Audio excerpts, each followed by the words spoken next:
This is The Big Question with Dr. Ellie Gonzalez, brought to you by Good News Unlimited, tackling the big questions in a simple and positive way.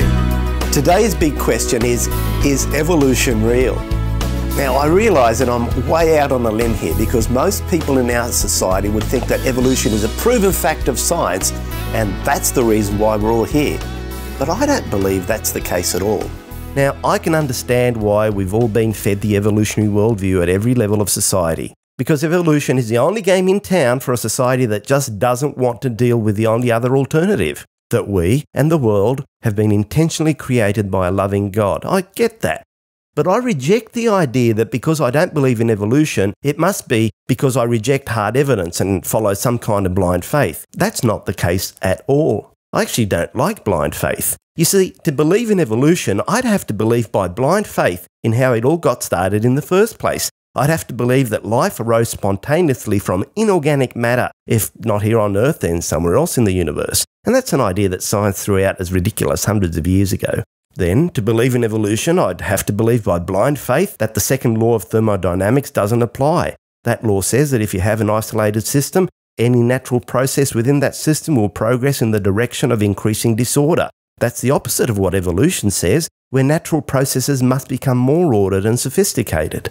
To believe in evolution, I'd have to believe by blind faith that somehow hundreds of amino acids arranged themselves by pure blind chance to create the very first protein, something that's been shown to be mathematically impossible, and that needed to be repeated countless times for DNA to be made.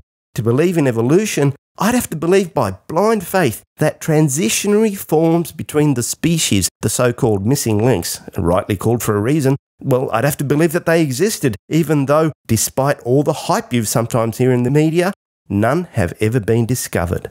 To believe in evolution, I'd have to believe by blind faith that the DNA of one species is continually rearranging itself to form a new, higher species. This is despite the fact that the vast majority of accidental mutations involve losing genetic information instead of gaining it, and the vast majority of these mutations are positively harmful and even deadly.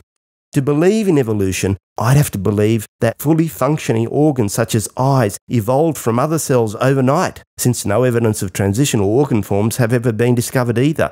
And they couldn't have evolved at all anyway, because unless they were fully functioning, there would be no reason for them to have evolved, like what use is an eye that can't see? And to believe in evolution, I'd have to believe by blind faith that my thoughts are the product of chance, just the result of the random interactions of cells bouncing around inside my head. I'd have to believe that life is ultimately meaningless and without any kind of high purpose. I respect your views, but for me the bottom line is, you see, that I don't have enough blind faith to be an evolutionist.